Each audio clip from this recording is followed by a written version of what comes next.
Welcome to Hire, Lead, and Chill. Hey, what's going on out there? Hire, Lead, Chill. We got Shawn Day here, 5:14 at 4 on the dot, man. I mean, I'm going to introduce a police officer, so I got to do everything, step by step by the law here. 4 on the dot we start. Oh, it's 4:01. Yeah, so we're good. We're good somewhere in there. Before I bring in my special guest today, which I've been looking forward to this one. This is going to be a good one. We got actually a lot of people watching, probably a lot of family. And I noticed when we posted this up, there was a lot of engagement and activity. So there must be some interest on what's going on in the law nowadays. I don't know. With that said, don't forget, Tuesday, 4 p.m. Eastern time is usually the spot. My daughter's season of softball is over, so I won't be tinkering around with the time and day anymore with the podcast. It'll be 4 p.m. Eastern pretty much every Tuesday. I can't remember who we have on next week, but we'll figure it out and post it for you. We still seeing a lot of good application flow on the recruiting end. We're putting together some really cool training stuff and free training stuff for our customers out there, how to retain employees, interview employees, and just go through the process of how we're going to find and screen and culture and leadership and all kinds of cool things so that you can start to grow your business on the employee side of things. With all of that said, I'm going to bring in this dude here, Andrew Day. Andrew, what's happening, my man? Not a whole lot, but in the words of my favorite Mrs. Doubtfire, hello! And we go already. There we go already. And it sounds weird calling you Andrew since I call you Ange and Officer Day every now and again when I want to be sarcastic. So I'll stick with those. So since you're goofballing already, I'll have to bring this up right away. Might as well bring it up. So you may not know this, but when our great grandfather came over from Ireland, our last name used to be O'D, which was Odea. And then so great grandpa got his ass beat in the projects and everything, because that didn't sound American enough back in those times, in the 20s and 30s. That was a foreigner. So he decided he was done getting beat up all the time. So he went probably by cops. So he ended up changing his name to O''Day. And he was still getting his ass beat, so that wasn't good enough. So that's how we got the name Day Day. So with that history lesson, here's what I'm really confused about. You get a beautiful young lady, you convince her somehow to marry you, and she's a Capone, right? Something like that, a Capone. And now all of a sudden you think you're Italian. You got the horn going, you got all this going. What the hell's going on here, man?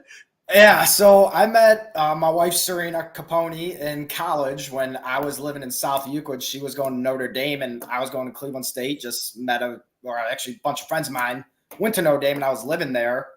And,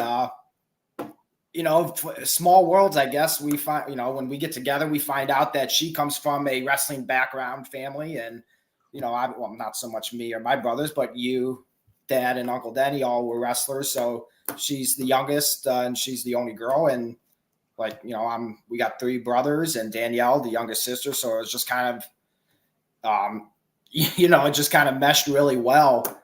And for whatever reason, she decided to stick it out with me. And here we are 13 years later, something like that. Yep, somewhere there. So let me rewind that just a spell. Did you say something about you had friends going to Notre Dame College and you were just sleeping there? Yeah, so I was just hang out and bunk up in dorm rooms or something on college campuses, or what the hell was that all about? Yeah, I was just couch hopping. No, so a couple buddies from high school were playing basketball at Notre Dame, and we just got a house together, me and the Munn boys, and that's just kind of how it all started. All right. So let me say this. I'm gonna make it very clear that the family that you married into is Kim is phenomenal, beautiful lady. Gino and his boys, I have a great deal of respect for, mainly because they're a lot bigger than me and they could kick my ass from here to Italy. So, Right. so they are awesome, awesome people. And no, I had been fortunate enough to speak to them and get to know them at the wedding and all that. Real good family. So that's awesome. And your kids, you got two little ones. Yeah, they just left. What are their name again? Patrick, Sean, and O'Hara. And what's their names? So I got two daughters. The oldest is Valentina, who's going to be 5 here in a couple weeks. And then the youngest is Luciana, who just turned 3 back in March. Lucky Luciana. All right. Yeah. Love it. Love it. Well, there's funny story about how Luciana's name came about. I don't know this story. I'm interested. So a few years back, we were picking out girls' names, boys and girls' names, because we were surprised with both kids for Valentina. And it just so happened, Serena used to watch our little girl whose name is Valentina, and that's who our Valentina is named after, Big Valentina, who moved out of state a couple of years ago, and we missed them. So I just happened to be working with the highway patrol at the time, and typical highway patrol trooper, I stopped a car for speeding, and just so happened that lady's name was Luciana. Old, she's probably like 80 years old, the nicest lady. I talked to her for like 20, 30 minutes on the side of the road. Clearly did not give her a ticket. And the name just stuck with me, and that's how Luciana got her name. It's just by happenstance, I pull over some old lady whose name is Luciana, and I love the name. Hey, why not? Why not? That is so funny. Daddy, how did I get my name? Yeah, when she asked me one day, I will tell old lady I pulled over. So how long have you been in law enforcement now? How long has it been? I'm coming up on 12 years. I got hired with the Ohio State Highway Patrol in September of 2012, and I've been in law enforcement ever since. Okay. And so if I remember, there was one night after our family and friends golf outing, the raid day outing. I don't remember what it was, probably 12 or 13 years ago, 13 or 14 years ago. And that was the first, I think, or one of the first times I heard you were getting into law enforcement. And so we were on the golf course all day, doing what you do on golf courses, you golf and have fun. And swings. Yeah. And then afterwards you go and you do the same thing except golf. And then so we had a pretty cool conversation about that. And I remember kind of telling you, dude, you're gonna have a lot of really, really deep, unfortunate accidents and things. How you gonna deal with that? And you have had those things happen. And I just remember having that conversation with you. So let's. I'm going to ask a couple things, but I want to go into it right off the get go here. It's 8 minutes in. How do you handle? How do you process? How do you deal with? How does your family, your wife, deal with? And how do you guys talk about, if you do talk about it, or what is the process of, having a day where I come to work and I make some phone calls, I get online, I'm dealing with, my fires are, I know, okay, we screwed something up on your job ad or something like that. Your fires are a little bit hotter than that. So how do you deal with having to make a phone call to a parent that their child's no longer alive or something that crazy? Well, no matter what, no, obviously loss of life is always tragic, and it's harder when it's the younger they get.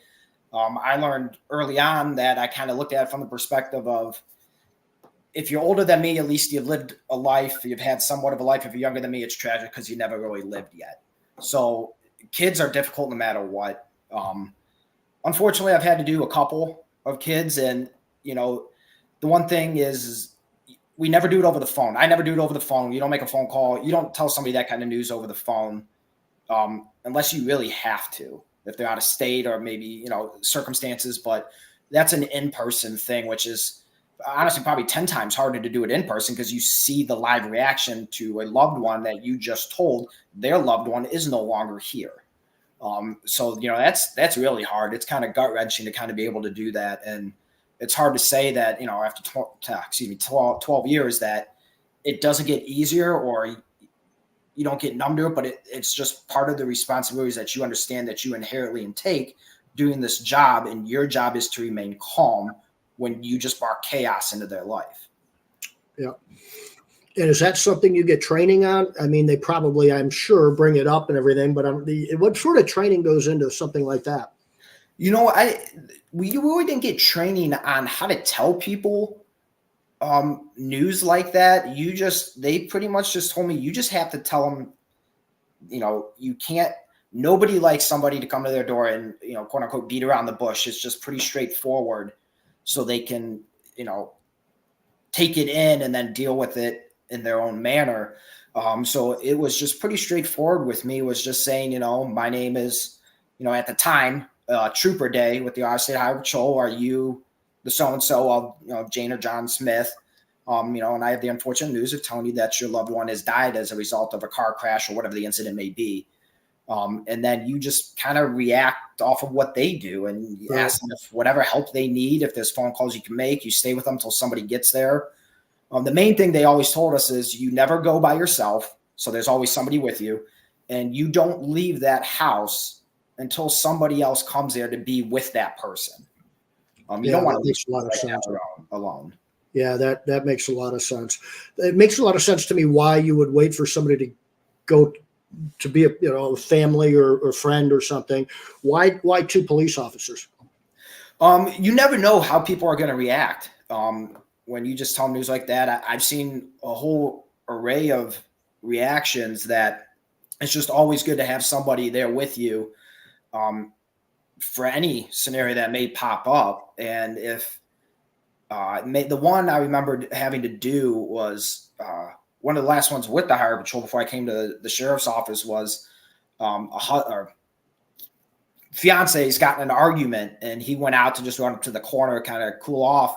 He was on his way back, ends up getting killed in a car accident, and they had a 3-month-old baby at home, and she answers the door with the baby in her hand, and I got to break that news to her. And at the time, my daughter Valentina was born, and she was young too, so that hit even harder once you have kids. And everything starts coming full circle for you at times. So that one was a little hard for me to do. So I just happened to have somebody else there with me that could kind of pick up where I, left off at and couldn't finish, just because, everything's running through my mind as well of, if this was me that this happened to, and my wife has that news brought to her door holding our child. So at times it's difficult, and you just need someone there to help you along with it. Yeah. You tend to relate to people that have children you're the same age as your children. There's just sort of a instant connection that goes there when you see some buddy with a child the same age as your child. So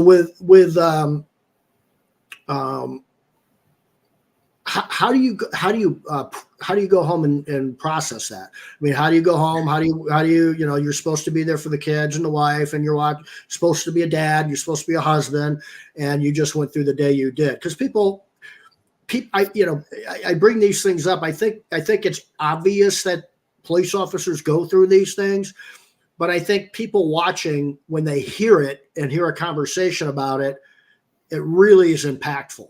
And I think it needs to be impactful to understand what police officers go through. And we'll talk a little bit more about the empathy on some certain jobs and things like that, and what officers go through. And by the way, the reason that I have my nephew Andrew on is it's National Police Week this week. I believe so. So that's why I've had him on. I asked him about a month and a half ago and just kind of pictured this one in here. So there was a lot of things, that I thought about talking about and stuff. So how do you just all of a sudden, I don't want to use I'll let you use the words you want to use, but not turn it off, because it's not, you can't turn it off. But yeah, when I first got on, it was different. I wasn't married. We were just dating, but we weren't married yet, and definitely didn't have any kids. So I just remember the first fatal traffic crash I went to. I remember I was up in the northern end of Geauga County, Thompson. I just happened to actually be at Thompson Circle, making the round, and we get called to one. And I remember my sergeant at the time calls me and says, "You're going to see some things that you're not going to be used to. You need to learn how to process." He just kind of guided me through it. He said, "It's going to be fine. That was Sergeant Troy Sexton, great guy, love him, miss him. And he's retired and moved on to better things. And he just kind of guided me on what I'm going to see and what I'm going to need to do. And I handled the scene. You're never there by yourself. There's always a whole slew of people. Deputies from the sheriff's office came to help. Your own state troopers are helping you. And I just remember going home. I was living that time with mom and dad still because it wasn't too long after the academy. And we're typical stuff. We're going to grill some burgers. And I'm sitting there looking at, you get a chunk of ground beef and you're pattying it up. And I'm just kind of look down at this patty in my hand. And I'm like, yeah, that kind of looked familiar a couple hours ago. And then I just kind of put it in the back of my head and just continued on and didn't really give a second thought about it. So, I really didn't do a whole lot when I first got on in terms of trying to cope with it. It was just kind of something I felt that I knew I was going to be experiencing, and I needed to learn how to compartmentalize it into, like the back of my brain in order to focus on the job, because even though I'm seeing this horrific event, I still have a job to do. People are relying on me to do things. And, my job as a state trooper was to speak on behalf of this deceased person who was killed in a traffic crash that was not his fault. Right. And you still got a prosecution to go through. So you have to understand that you still need to be on your game, and you need to work the scene in order to get closure to the family of the loved one and to whether or not render a guilty verdict when it goes to trial based on what you uncover. So nowadays it's a whole lot easier for me because I come home, I work at night, so I get to come home and I get to sleep for the first, part of my day. And the kids are great. I spend more time with the kids and doing obviously some outdoor projects and stuff like that, and golf when I can. That hasn't happened lately, but we'll get there. But just doing things like that, doing workouts, anything like that to take my mind off of it and try and, decompress helps a lot. Do you get, I'm gonna again guess that you find when you have a week like that or a day like that, that you have even more of a tremendous feeling of gratitude and appreciation for having the two kids you have, the wife you have, and you just appreciate that in life more when you have a day like that. But are there days where you go, do you guys have any idea how lucky you have it? Now quit acting up and get your asses over here and behave yourself. Yeah. There is. And that's to your wife. I don't know what you say to your kid. Yes. The things I get to see, experience at work, make me definitely appreciate what I have at home, and actually how, even though it may not seem like it, how well behaved my kids actually are compared to what I do see. So yeah, I am definitely thankful that, I get to come home and, the kids are here and they're always excited to see me. I sleep maybe 3 hours in the morning because the kids want to come wake me up, which, is fun when you work midnight shift. But they're just always wanting to see me because I leave, at 4 p.m. because I work 5 p.m. to 5 a.m. So for a huge chunk of time there, I don't get to put them down. I don't get to do the bath time and that kind of stuff very often. So they see mom all the time. So when they see dad or they want to see dad, they just get really excited. Yep. So what, knowing the things that you were going to see and do, how early in your life did you know you wanted to be a cop? Well, I always felt I wanted to do something along law enforcement. You always had a Batman costume on as far as I can remember to the age of like 17. So I always thought you were going to be Batman. Well, there's still, I might not have his money or never will, but there's still a chance. I think I got actually one of my daughters here has a rubber ducky that's of a Batman. She says it's mine, so it's somewhere over here. But nice. I've always felt I wanted to do something in terms of helping. I guess law enforcement was the only thing. I didn't have any ambition to be a firefighter or anything like that. So, the logical thing, I loved the Batman, the Superman, Westerns type stuff. I mean, there's pictures, I think even at grandma's house of me in like a cowboy outfit. I think I have it somewhere here now. Did you used to change costumes when you were a little kid? You used to change costumes like 3 times a day. You'd be like in the morning, you'd be a cowboy, then Batman in the afternoon, and then Wonder Woman at night or something. I don't know what the hell you were at night. I wasn't around that much at night. I remember going to Pratz's with grandma, and she would always, I don't know why she would always buy me a toy. Probably because I'm the grandkid or whatnot. And I always wanted like one of the little cap guns or something. And it was always as if I was a cowboy or, cops, robbers type stuff. So, and I always would help my brothers, even though they were older than me. I remember helping, my oldest brother, Chris, Friday before football games, he'd come home from school and high school and we'd be in the living room. Of course, mom and dad were probably always getting pissed off. We'd be zinging a football across the living room to get him ready because he was, he's a wide receiver. So we would do that. And helping was always something that I knew I was going to do. It was just a matter of time. Yeah. What, so outside of like state trooper is mostly about being on the highway, being on the roads and like speeding and accidents and things like that where. Yeah. So go ahead. Oh, sorry. There's a common misconception with what the Ohio State Highway Patrol actually does is everybody looks at, that flying wheel that says highway patrol at it and says they just stay on the highway. Well, they actually are responsible for all public roadways in the state of Ohio. So whether it's a county road, state route, interstate, that's all theirs. They allowed to patrol those areas and state owned or leased property. So they have a bigger, we'll call it jurisdiction than a lot of people think, but they're also very limited in certain aspects in terms of private property and stuff like that. That's where like the sheriff's office and the local police departments, that's their areas is private property stuff, people's homes, businesses, stuff like that. And so you're now a sheriff, which is different, which is more restricted to the county.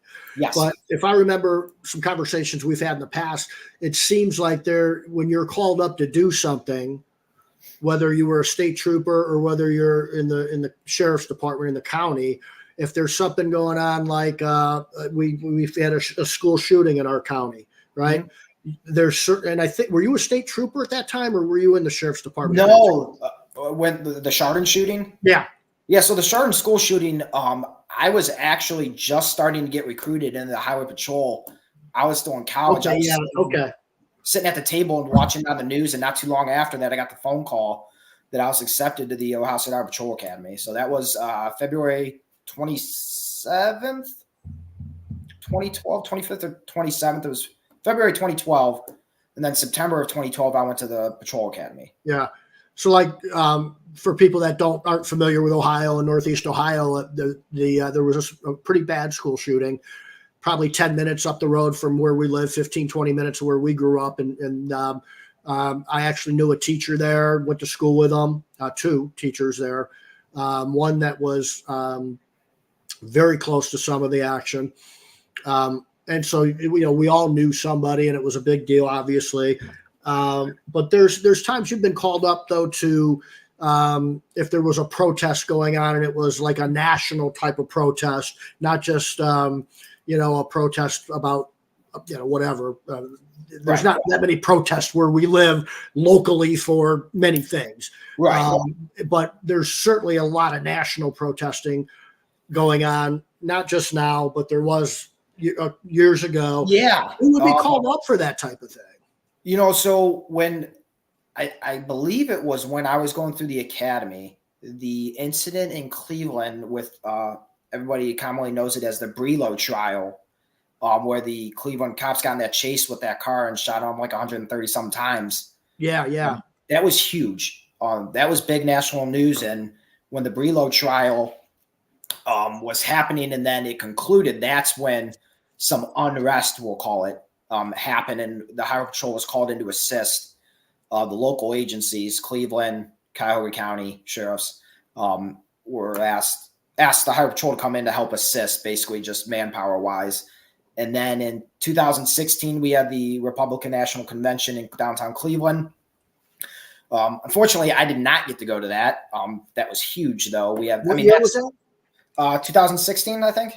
Was Trump running in 16? Was it, or was he That running? was when Trump was running, and the governor at so- the time was John Kasich, who Kasich. refused to show up. He's the governor of Ohio, and he refused to show up. But that's his choice, and clearly he lost that primary, so that's fine. Right. But we were also called in to assist with that, and you also have outside state agencies. I mean, you're talking Secret Service, for you name it, that State Department or whatever was there. I mean, you had thousands of officers from around the country there, and that I wish I would have got to go to that. That would have been something, on top of my list, to get to meet all these fine folks and to work with them. And then the George Floyd riots happened in 2020, Right.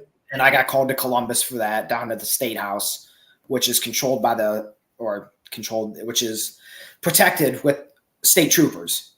Right. I got called down there for that. Was there? So the Floyd thing wasn't in Ohio, but there was protests going on.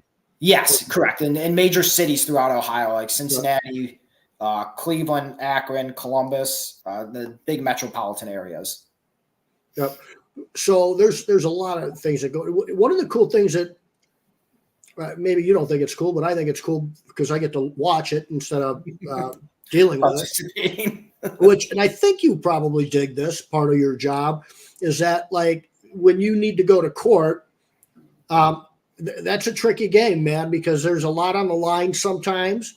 There's your reputation on the line sometimes. There's an entire police forces or a department and your partners and your colleagues and with badges, their reputation's on the line. Anytime an officer does something that's questionable or, are you being truthful and all those sort of things. When you have to go to court, one of the things that you have to do that a lot of people forget, there's just so much shit you guys have to do that people don't realize. I think they realize it, but when you hear it and you hear an officer talk about it, it's more impactful. And so, the science behind some things. Tell me just a little bit, like when you first started about a dozen years ago or so, what is one of the top 2 or 3 things that you've seen just technology wise or DNA wise or whatever it is wise that has been really cool or impactful or just somebody might not know or something interesting? Well, I remember when I first started, we have, they're called MDTs, mobile data terminal. It's a laptop in your car. We used to have like a jump drive that we used to have to use to get in, to access it for security reasons. And I remember we used to be on the interstate, and that's how we run license plates and driver's license numbers and check people for warrants and all that kind of stuff. And I remember there was just dead zones everywhere on the interstate. Interstate 90, it's heavily traveled, and there's dead zones everywhere. And I remember never getting returns on stuff during the duration of my traffic stop, which could have been up to 20 minutes. And I remember I would leave, turn around, get off the interstate, and like 10 minutes later, I'd get all the alerts and everything would light up, and big sirens going off, and I find out, well, that guy who left 20 minutes ago had warrants for, whatever it was. And it's like, well, I was limited with the technology I had to use at the time. And now it's, it comes back like that. It's just instant.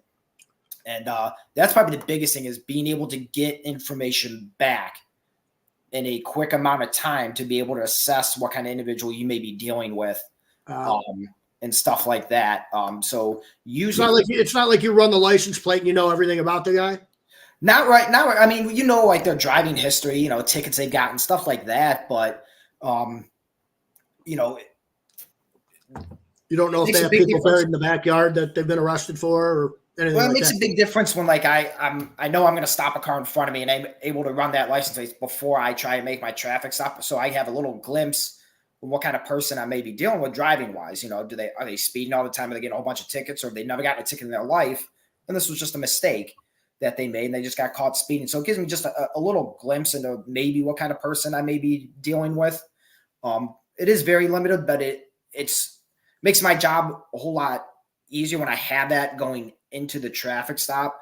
So the data speed in terms of getting stuff back nowadays is a whole lot better than it was even 12 years ago when I first started.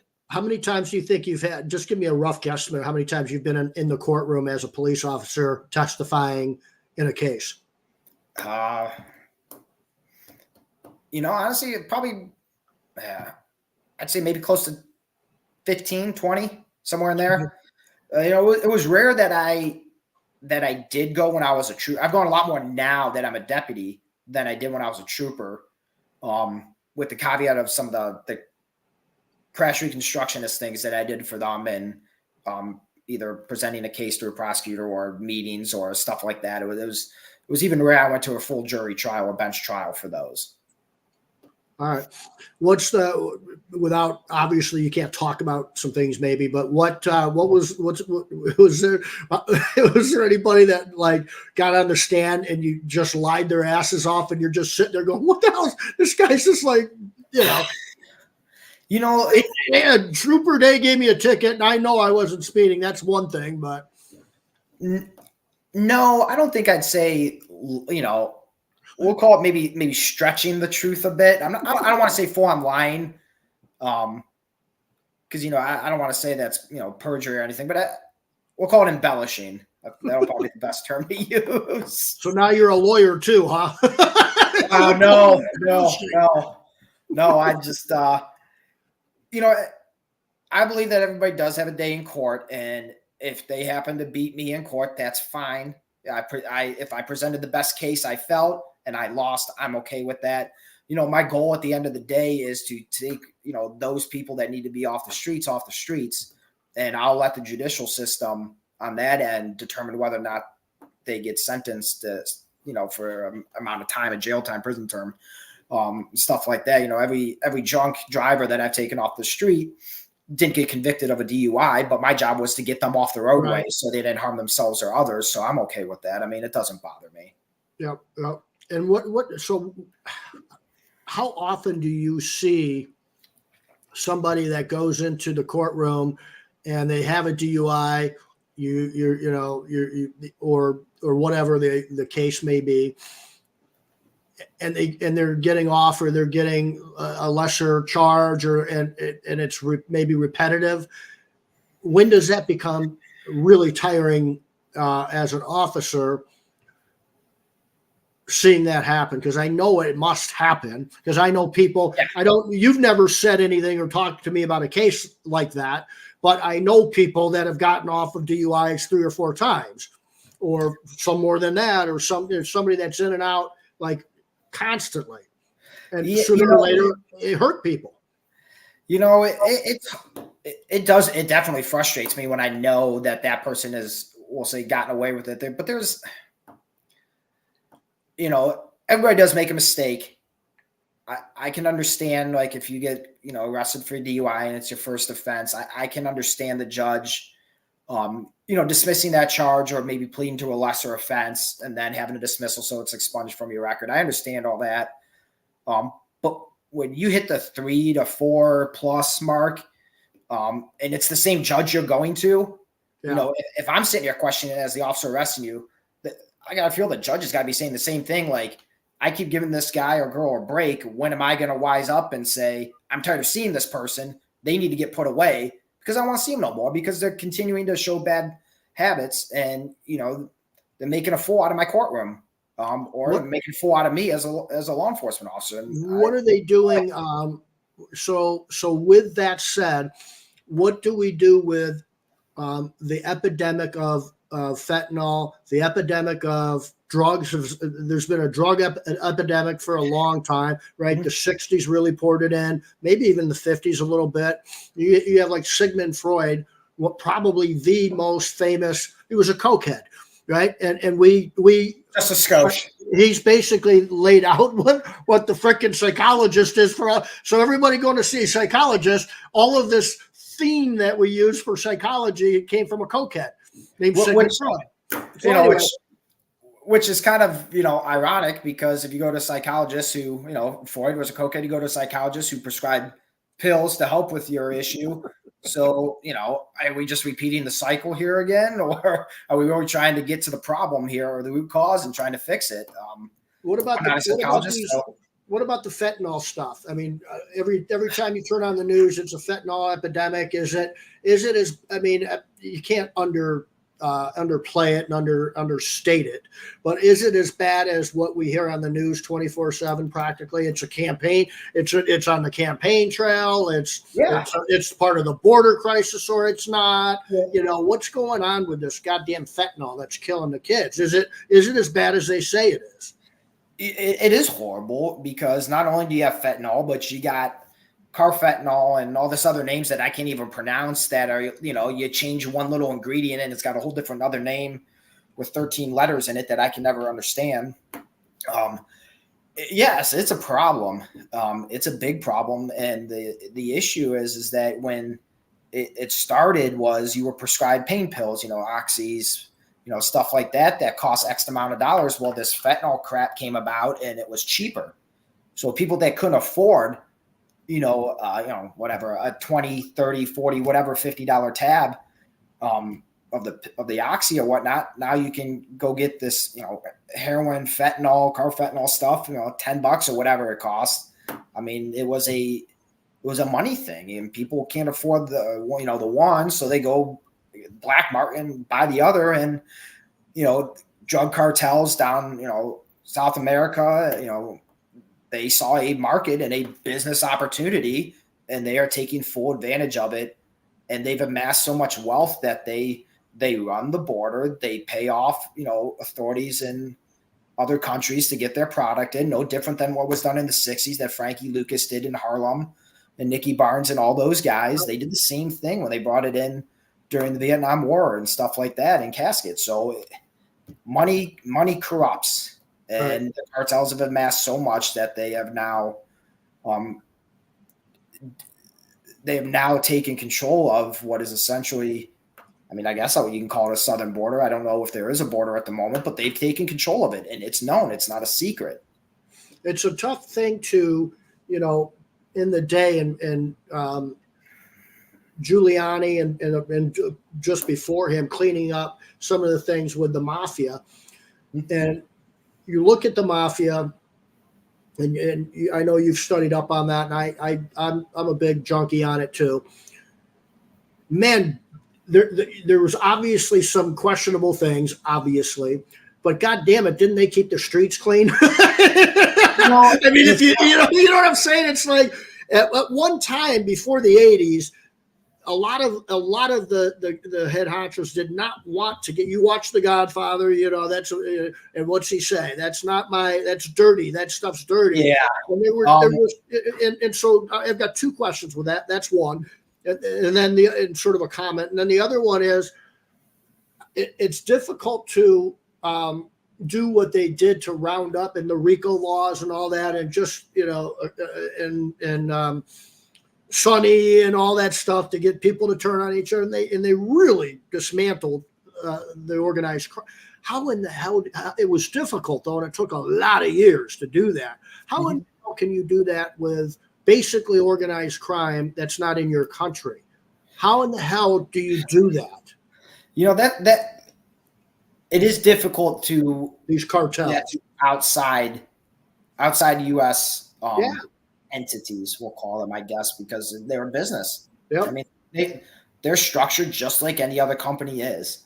And organized crime, good long-term organized crime is always treated like a business. Right. And, you know, when Rudy Giuliani came in and, you know, at the time just brought about these RICO charges and dismantled the mafia over there in New York, the start of their downfall was getting into the drug game.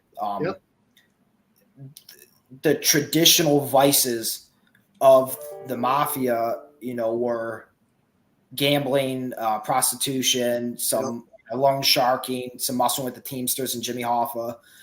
Once they started going into the drug world, that was the demise of everything. And they really, they made a huge mistake by doing that. Don't get me wrong, I don't condone the illegal activities, but you know, they served a purpose within their own community of policing themselves. Right. Protected the Italian immigrants that came over to this country through Ellis Island and that settled in the boroughs of New York. And it was essentially like their own little police the streets type place. And they went away from that when they started to get into the drug game. And once you do that, you allow garbage to come into your neighborhood and it gets taken over and crime rises. And this is where we're at when the crack epidemic hit hard in the 80s. Yeah. That's just what happened. It took over like a plague. And it just engulfed that city, and it really went downhill for New York in the 80s. And then Rudy came in and cleaned things up. And now look at it today. It's sad. I have not been to New York City. I got no desire to go to New York City, but it's sad looking from a history perspective of where it was, where it came to, now where it's back to. It's truly unbelievable. It's crazy. It's crazy. What about the this huge wave, say in the last 3 to 5 years, of legalizing marijuana and legalizing and being a little bit more soft when it comes to that type of thing? Have you seen anything where there's been more accidents, any increase in crime, any increase in accidents?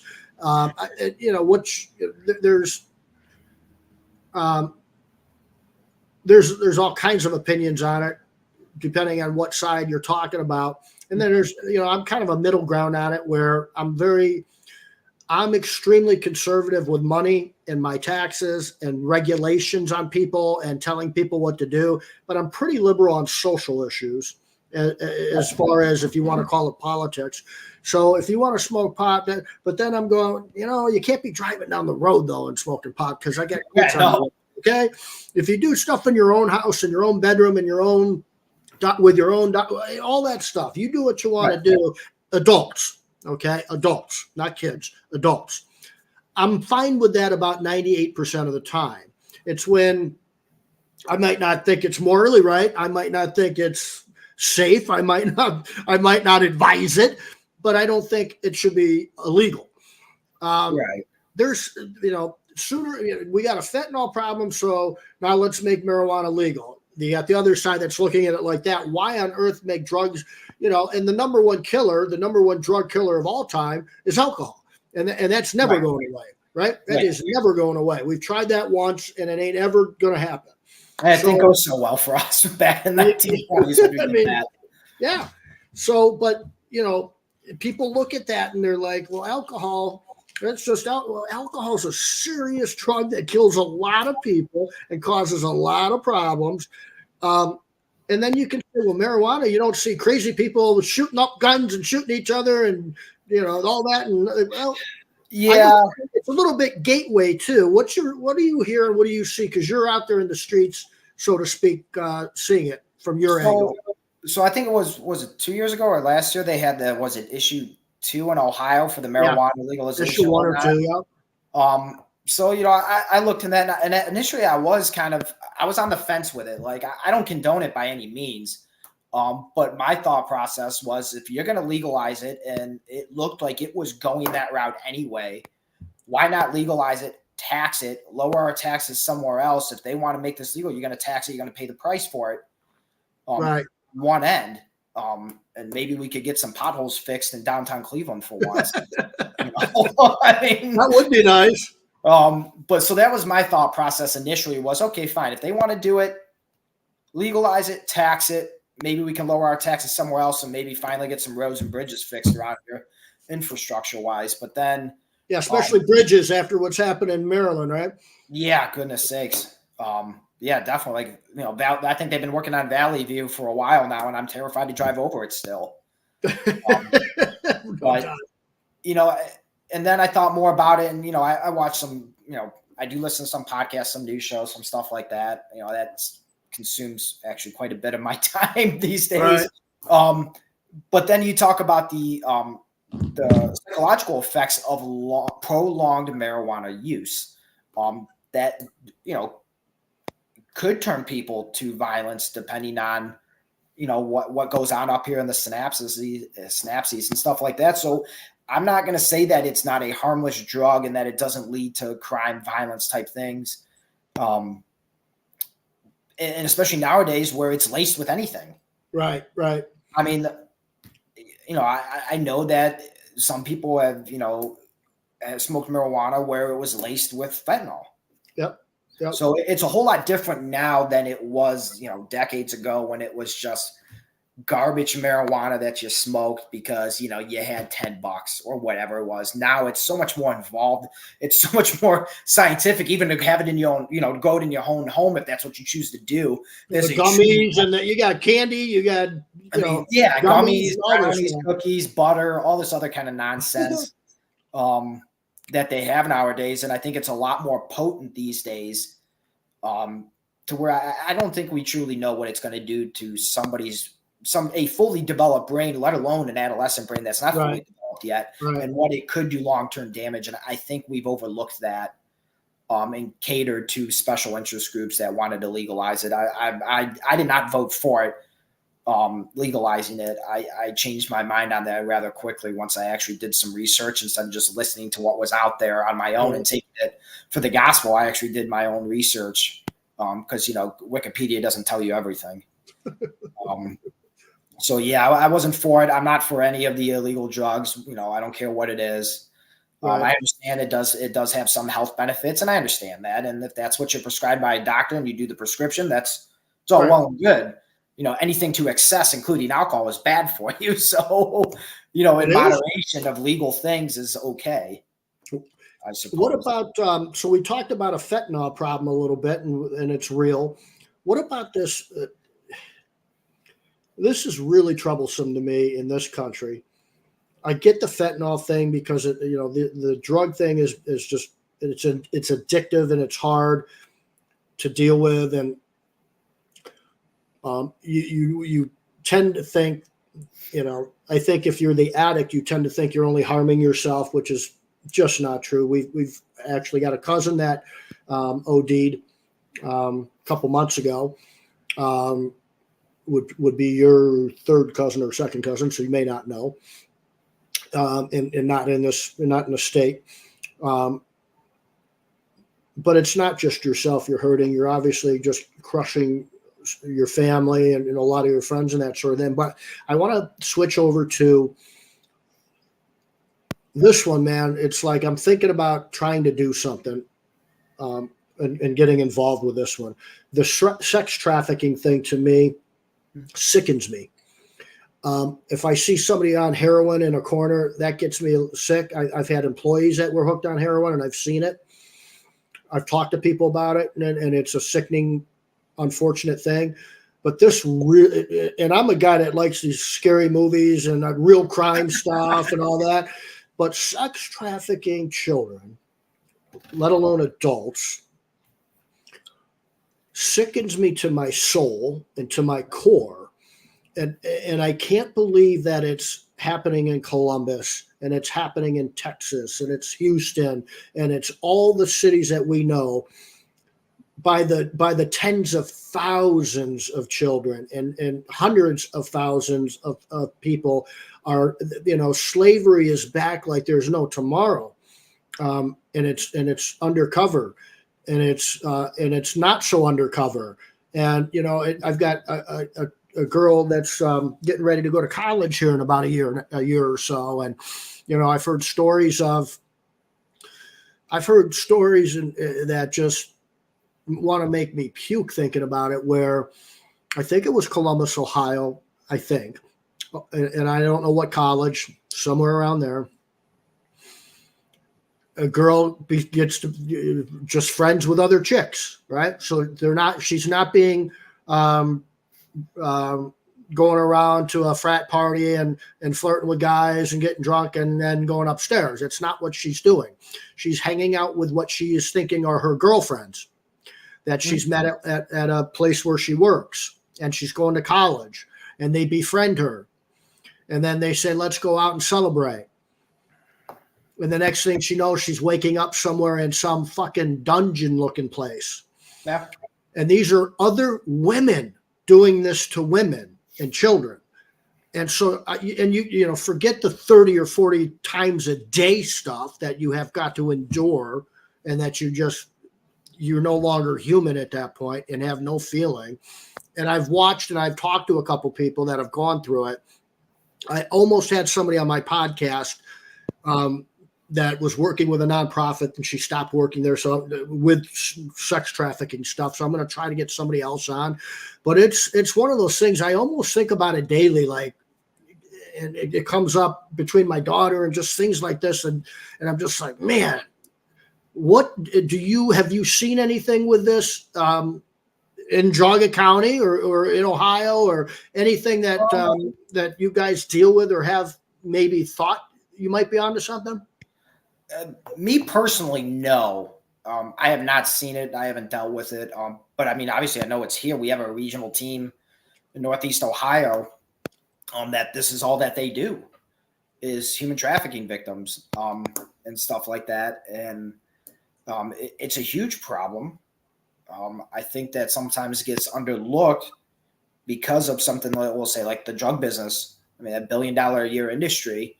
Well, yeah, it is, but there's also another $1 billion a year industry, and that's trafficking and kids, boys, girls, whatever it may be, for these just heinous acts perpetrated by adults. You have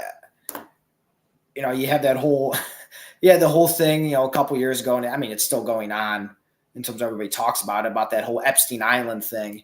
I mean, that guy, how do you argue that none of that's true? I mean, this guy clearly did this stuff. He's got, plane logs, flight logs of all these people. We know, he's got victims. They're out there. They've spoken before. And I'm probably going to say it has to go back to the whole thing of money. And you got people who have a lot of money that do devious, god-awful things to people, and they pay people to cover it up, keep quiet, look the other way, whatever you want to call it. People get killed over it. I mean, prostitution is the world's oldest profession. So it looks like they just taken it one step further and said, okay, well, they looked at it most likely from a business perspective. If I had to think about it, is if we try and get people, boys, girls, whatever, at 17, 18, 20 years old, maybe they're good at a 10-year rate for X amount of dollars. But if we can get somebody starting at 8 years old for the next 20 years at X amount of dollar value over the first 10, and then after that, they're just looking at it from a profit margin. And they decided that they're going to get younger because they're going to pay sickos out there. They're going to pay top dollar for those kind of nasty acts. And it's all business model. It's unfortunate. I know it's like it appears at least to be elevated. Do you think it's been around forever? And I do. And it's just because I often think, like, you hear about all these bad things that you hear about, the priest stuff years ago and still kind of lingering now and probably still happening. Boy Scouts, all the things we've talked about, the drug problems. It seems like we hear a new name and it's the same goddamn thing. It's called something different. It's now sex trafficking, it's prostitution, it's child, slavery, more or less. Right. And it's being addicted. People were addicted to, frickin' Coca-Cola. What did that have in it before Coke was illegal? It had Coke in it, cocaine, right? And cocaine was a medicated prescription. So all these things have been going on, and then we've got this 24/7 thing, and I think of it because I want to talk about a couple more things that are positive and get out of the trenches. But good, because I didn't want to. My mom said not to. She was worried about me embarrassing myself with you. Like, that's something that I do on the regular. Well, that's what I want to get to. Just so everybody knows, like, I told my mom I'm not going to embarrass myself. So if you happen to hear me fart, just play it off cool, okay? Don't get me in trouble or anything. Well, like that. I mean, I had conversation with family, like, are you guys at least going to record? I said, I always go live. This is live. I always go live. We don't record anything. And I'm thinking, I told my wife, I said, honey, maybe I should record it because I could really fuck Christmas up bad if we do something we're not supposed to do on the podcast. Well, you asked me if we're going to do this live or recording, and my answer to you is we're going to be like Bill O'Reilly. F it, we're going to do it live, baby. So, the no spin zone. Yeah. So what about what are some of the cool things you get to do in the community with kids? So I get to, it's great. I love working for the Geauga County Sheriff's Office. It's been one of the greatest things that happened to me in the last several years outside of my children, and that was being able to work for them. It kept me home. I was born and raised Geauga County. I get to stay within the community. Everybody, a lot of people still know the name, even if it's not like specific to Andrew, but the last name Day still is known. So people, they're familiar with me and the family, so it makes things a little bit easier at times. Other times it does not. Yeah, wait. Stop right there. Thanks, Shawn. So what do you do? What do you do when? So like one day, you call me up and hey man, you know this guy named Eddie? I'll just say Eddie B. And I'm like, yeah, he's a super good guy. I don't think he had any siblings. He's just nicest guy I ever met. You're like, yeah, I just pulled him over and gave him a ticket. He said he knew you. And I'm like, what the hell is that all about, dude? Yeah. Did you give him a ticket because he knew me, or because I don't understand why you would do that? No, that was because Eddie, and he was a super good guy. Seemed to forgot that you need a license to drive, and that if you get stopped, you just don't get a free pass. Just because you know somebody in my family. I still gotta enforce some laws here because there's some liability things on the other end of it. That I can't just allow that to pass. I let him drive his truck home at least. I mean, he was like in his driveway, so figured I wasn't in his driveway. Oh man, no, he was literally around the corner, so I at least let him take it home. One of the funniest cop stories was with Grandma. She's lived in the same house for 56 years, almost 60 years. The speed limit went from 55 to 45 about 30 years ago.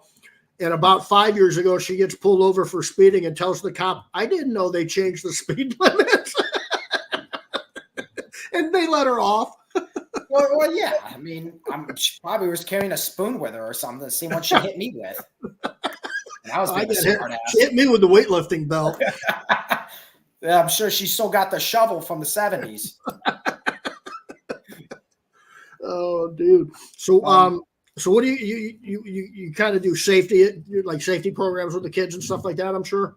So I get to talk to a lot of kids. I did some stuff at my daughter's school last month. Talking about, she's getting ready to go into kindergarten in the fall. So we talked about knowing phone numbers, your address. It's okay to approach law enforcement, firemen, things like that. And don't talk to strangers, the typical stuff like that. And then, we do several kind of things like that in Geauga County at different schools. And we go to, we bring like our SWAT people in. They get to look at all the uniforms. We do a trunk or treat on Halloween, stuff like that. And the county fair is always big for us. I'm always out there interacting with kids, walking around, talking to people. In case anybody didn't know, I love talking to people. Just ask my mother. So I like, that's one of the things I like about my job is I just get to interact with strangers and I get to get into people's business. I get to be nosy in your private personal life. That is literally part of my job at times. And I love that. And then we do last week I did a career fair. It was Geauga County schools up at Cardinal High School in Middlefield, Ohio. We did a career fair thing. And I got to see some of the interesting attire that's worn by high schoolers these days, which just shocked and awed me. Shock and awe, baby. I mean, I'm pretty sure I put out a Facebook post about it like an hour after I left that event, how disappointed I was. Really? In it.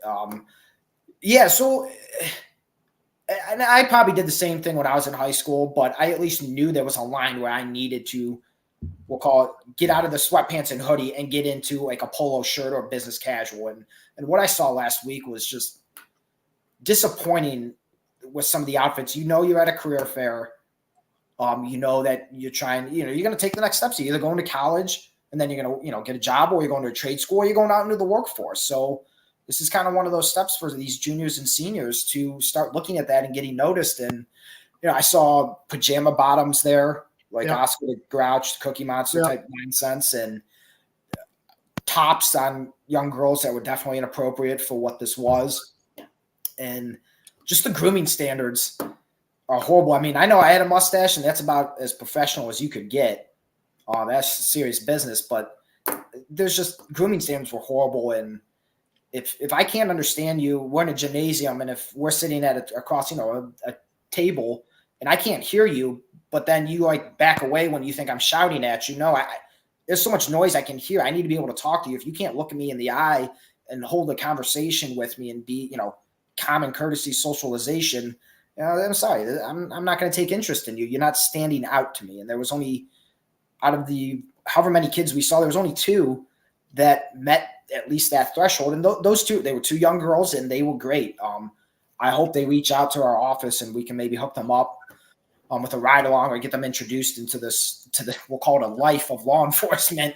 But it was 2 girls, 2 young girls that stood out, dressed appropriately, looked at me, spoke well.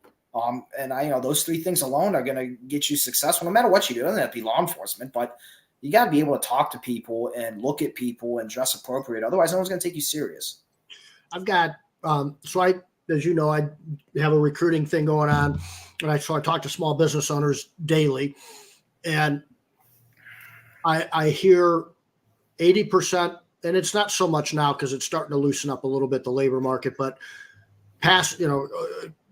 just into COVID and past COVID, it was just a really tough recruiting. Yeah. And I would hear people say, these kids nowadays in this generation don't want to work. They don't know how to work. They're lazy. And my reply was, well, somehow or another, we're placing thousands and thousands of people around the country for our clients. Right. So, and we're hearing good feedback for those that have good leadership and good culture in their business and paying well and all those sort of things. And I look back and I can't remember if it was like Socrates or another philosopher that basically said something to the effect of the children nowadays don't want to be outside. They want to be inside laughing and giggling and not working. So like this has been with us forever. This generation doesn't want to, my daughter has a job and she's got $10,000 saved up working at a pizza place for 2 years. She works hard. My son just started at Subway. He was supposed to work 3 hours Saturday, I think it was. No, it was Mother's Day. Mother's Day? Yeah, Mother's Day. Supposed to work 3 hours. He worked 9 hours. And I'm thinking, oh, God, he's going to come out. I'm picking him up because he doesn't have a license. He's going to be so pissed off. So that was the best day of work. I learned so much at work. And he was really hesitant about his job because he wasn't getting trained and he felt really awkward in front of customers and uncomfortable. And I said, and he kind of was thinking of quitting. And I'm like, dude, you're not going to quit. What's the problem? The problem is, Dad, they're not training me and I feel dumb. And I said, if there was any reason to be upset about work, that's a great reason. I get that. Because I talk to business owners every day about making sure employees want to be confident. That's what they want most of all, especially when they're first starting out. But he worked and he made $100 that day at 15 years old. I don't think I made $100 in 2 weeks in my lifetime at near that age. So I don't think I do that now with how much taxes I get taken out, but I understand. But no, that's a good point because, even if you got some qualities that, I'm looking for, the main thing is if you want to learn and you have a good work ethic, you can train anybody. It's hard to teach the social skills of being able to communicate. You don't have to communicate effectively, but you just have to communicate with people. How old were these 2 girls, these kids? If I remember correct, both 17.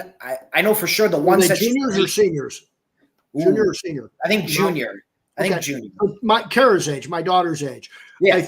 I think that particular, maybe senior and definitely my daughter's age, I would say got affected by COVID maybe more so than any other kids. Like younger kids didn't really understand it. They might have thought it was kind of normal every now and again. Something like this happens, but like she didn't have homecoming for a prom and all these other things when she was coming up. And I think there was like this 1 or 2 years of kids that were freshmen and becoming young adults.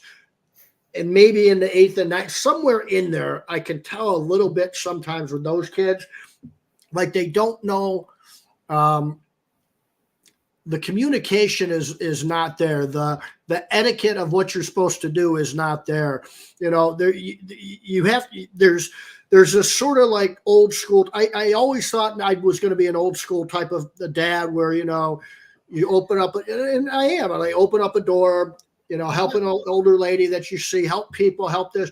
And I think there's still something. I have kids that come over to my house that don't know how to use utensils. They literally do not know how to cut meat. And so that's a parent thing. There's something that's going on there. And I remember watching a video with Arnold Palmer one time, and he was literally like almost in tears. He's like, children, people don't know, young men do not know that they should stand up when a lady approaches the table. That's old school etiquette. Now today we're boo-hooed on that, and that's like some sort of masculinity problem. Right. I think there's some sort of disconnect with that. You got the woke thing going on. You got protests going on. It's like, but this stuff went on in the 60s, man. This stuff is going on. It really has. But I think there's something to be said about, because I've fallen into this trap. You kind of want good things for your kids, but you got to walk a line where you need to let them get hurt. You need to let them fall. You need to watch them get up and see how they're going to handle it. Right? Like shitty things have to happen in order for you to build good character. You don't build character and become a better person when you're handed ice cream and unicorns and rainbows all day long. It's when shitty things happen, right? So you only know who you are when shitty things happen to you. It's all theory until shitty things happen, not good things. Right. And I looked at it, there was a quote, we'll go with this is because, obviously I'm a huge fan of Batman. I even have a quote of a tattoo on my leg from it. The Batman Begins with Christian Bale movie, and there's a scene where he falls in the Batcave and Alfred has to come down, or excuse me, his dad comes down. Alfred says it later on, and it's Michael Caine, and he says, to young Bruce, "Why do we fall?" And he kind of looks up and he says, "So we can learn to pick ourselves back up." I think every failure, you have a great lesson there. I'm not kids, even adults. You can't be afraid to fail at anything. There is so much value that you can have in failure that you're missing out on. You have to take the risk. You have to put yourself out there. You can't shy away or anything like that. You're not going to get anywhere in life cowering in the corner. And you're definitely not going to get there if your parents keep you in the corner and coddle you. I don't think my parents coddled me at all. And I damn well know Grandma didn't coddle us, you guys. Right. I'm pretty sure at Grandma's house there's a paper plate with a nice quote on it that my brother Chris wrote that my dad probably would have told us. That's still there to this day. And that was probably 30 years ago we wrote that. I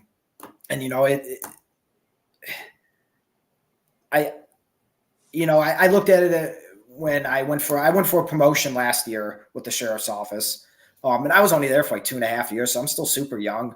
I got 10 years of law enforcement, but I'm only there 2.5 years. These people don't even know me yet. And I said, I'm going to try this out and I'm not going to be afraid to fail at it because I'm going to put myself out there and I'm going to see if I got what it takes to get promoted. And I didn't get it, which is fine. That's not a big deal. I love that place and I'm not going anywhere. I'm going to try for it again the next time it comes up. And you just have to take that risk and put yourself out there of going to try things and you can't be afraid. Right. That's the big thing. And I looked at each, they talk about generation, Gen X, Gen Z, millennials, you kids don't know what it's like. Each one of those had a significant event that changed everything for that generation. You had baby boomers, you had the World War II, you had Vietnam, Korea, you had, the Iraq War I, and then you had 9/11 for, I was 11 when 9/11 happened, and that changed my generation forever. And it's sad, now you have COVID. And I think some of the things that happened during the COVID pandemic really harmed kids. And I think we overlooked that part. We didn't foresee that projection of what's going to happen to these kids. And I don't think that's quite measured yet. And I don't know if that's ever going to be measured. And I feel really bad for the younger kids and what happened to them during that, because I think they're going to miss out on a lot. And I think it's going to have long-lasting effects that aren't going to be recovered from. I do too. I think there's a couple of years in there where that's it's been a tragedy for kids. Now, and that's just, I don't think that's a political statement. I think whatever side of the mask and vaccine issue you were on. I think that's something that should be a concern of everybody. Yeah, that should be bipartisan. Yeah. That I mean, it's no secret which side of the aisle I stand on. I'm quite conservative, but I think I can agree on some certain things if you come from a perspective that's logical and you have a reasoning behind it instead of just throwing it into hysteria and going all crazy, off the deep end about things. There's areas where I can agree with somebody that's a Democrat, maybe not so much liberal, but either way, the long-lasting effects of these significant events that have happened, in this case, we'll talk about, like, just stay with the COVID. I think that is definitely agreed upon across all political lines, that it's going to have long-lasting effects that we can't quite measure, and I don't think we're going to be able to. And I think that was a catastrophic mistake by leadership, both when Trump was in there, because it was during the tail end of his, both on his and with Joe Biden currently. So both administrations, I think catastrophic mistakes were made, and I don't think we're going to be able to quantify that ever.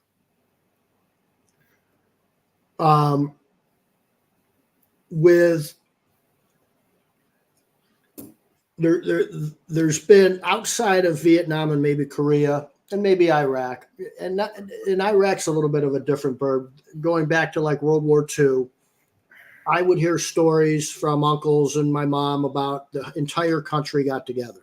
Mm-hmm. You would take copper pots into your local government and they would melt them you would have, you had, what was the rivet lady's name?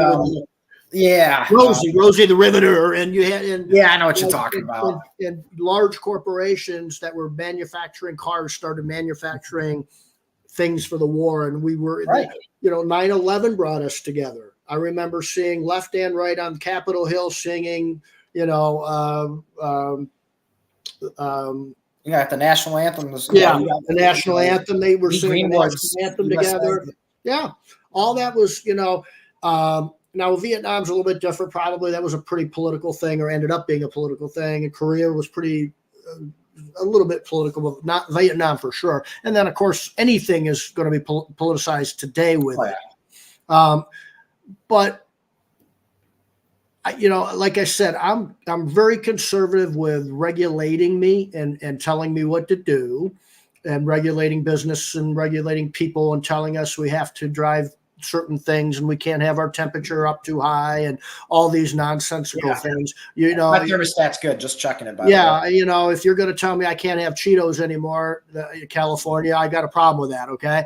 However, we have a constitutional right to be stupid. We just plain do. We have a constitutional right to be unhealthy, unfortunately. It may not be fair and it might not be anything good. And I get it. And there's well intentions behind a lot of it, but well intentions only take you as far as they take you, which is those unforeseen things that happen because of good intentions are much more harmful than good intentions. But like I said, I'm super, I guess you would call liberal on social things. I really am. I really am very social. I don't think social things should be government intervention unless it's children. With adults, I'm pretty free going with social things. So I find it conflicting that if you're a conservative, which I am at least 80%, 90% conservative, damn almost libertarian on things. However, I think that's contradictory if I then go say, I don't think gay people should be married. Then we have to regulate that. And I'm, well, how can I be how can I be a libertarian saying that, or a conservative saying that? Now I'm just being what we criticize. Well, I get to pick and choose which one of those things I want. That's why I look at it and go, there's things I'm very liberal on, and there's things that I'm very conservative on. And it's pretty much when you start trying to run lives, I get uneasy about that. Right. I get uneasy about that. I'm not talking about murder and rape and horrible things like that, but I'm talking about mainly what you're doing behind your own closed doors and not even that. I think with talking about social things like this, you've got these, you've got a situation as police officers, and maybe not too much here in Northeast Ohio and Geauga County Sheriff Department. But as you look at the things that are happening across the world in our country, there was a movement that basically that pigs this, defund the cops, and everything else, right? Yeah. Now they lighten up on it a little bit. Those people that were for that, and they lighten up a little bit on it now because they're seeing what is actually happening to New York City and other places. Right. So, give me your gist on that if you're able to. I'll admit, some of the sayings that these folks come up with when they're doing their chants just make me laugh. The pigs in a blanket, fry them like bacon. Comedy, for me with comedy, there are no limitations. Everybody's going to get an equal hit. I don't care who you are, what you do. There's no limitations on comedy for me. I don't care. I'll make fun of myself. There's a video of me trying to hop a fence my first year at the sheriff's office at the county fair. Took the whole damn fence line down, and they made TikToks. I don't care. It's funny. It's funny. Wow. It's funny. I don't care what it is. So I love some of those chants. They just make me laugh. That was Mary's question. Andrew, how do you feel about all these a-holes who are anti-cop who really don't know the real deal? Everybody. And now let me be devil's advocate. There's some bad cops out there. There's some bad cops out there. Right? Yeah, there's no secret. No matter what profession you're in, there's always bad. Exactly. Something. Exactly. The media, I think at times has done a horrible job of just honing in on the bad and overlooking all the good that's done. There's so much more good than bad. Let's face it, we're cops. We're law enforcement officers. We're not called for good things. People don't call me because their kid graduated school or the birth of a baby. They call me because their kid got their ass kicked or they're getting, harassed or something. So I'm not called for good things. I'm there for some horrible events.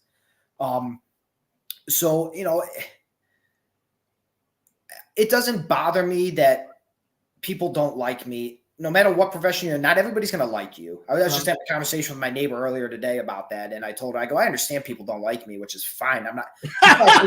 Your neighbor doesn't like you? Is that what the problem is? No, she's good. But we were kind of talking about the subject. And I said, if I worried so much in my profession about what people thought of me, I'm not making it the 12 years that I am now. I'm not making it 2 months. Yeah. And you just gotta, you gotta have tough skin. I'm in a world that is not so much white and black, but it's a very gray area. And I'm in a controversial profession and I understand that. But I'm not a wall that's going to topple over because somebody hurt my feelings by some sticks and stones. I think we nowadays forget about that sticks and stones type, terminology. And, I think I sent it in one of our, numerous group chats with my brothers and you. I love the Mike Tyson quote, where he basically says something to the effect of, everybody's got a plan till they're hit in the face or something to that effect. I got it on my phone. I have to look up. But that's one of the greatest quotes. I'm pretty sure it was something along the lines of, y'all got way too comfortable with talking about people without getting hit in the face or something like that. It was super close. And I love that quote. I don't condone violence, don't get me wrong, but it's words. Words don't hurt. Actions do. And I don't care if people want to defund the police because they're going to find out what happens when you take money away from departments and they can't fund for new people. I'm not going to, I may suffer in the initial, but you as, John Q. Public is going to suffer in the long run because, criminals don't care if you don't like cops. They only care whether or not they can get away with crime and whether or not you're going to be the victim. And that moment that you become the victim and you need me and I can't be there because you took my money away, you reap what you sowed. And New York is finding that, California is finding out very fast, and Minnesota, how that shit happens. And they're not going to like it much longer. Good Lord, you had, not to go off on a tangent with politics, but you had a Trump rally in New Jersey that is estimated between 80,000 and 100,000 people in New Jersey. That's a blue state. That's quite liberal with certain things, but people are going to get fed up and they want law and order. I have a deep belief that people seek law and order and they seek structure. Sure. And that needs to be brought to their lives. And I think that may be coming back. I hope it is. I think it is. I think it is. Do you see? Some lady here named Kim wants to know. Do you believe? Give her last name, by the way. I do. Tony, the one and only. Do you believe the 2024 election process is going to be a secure and fair one? Now, let me set the table a little bit. I think both sides of the aisle would say that it's not Trump right to steal the election, and then we're my side, which is conservative, whether it's Trump or whoever it is, which I think we can all agree is a loudmouth this and that.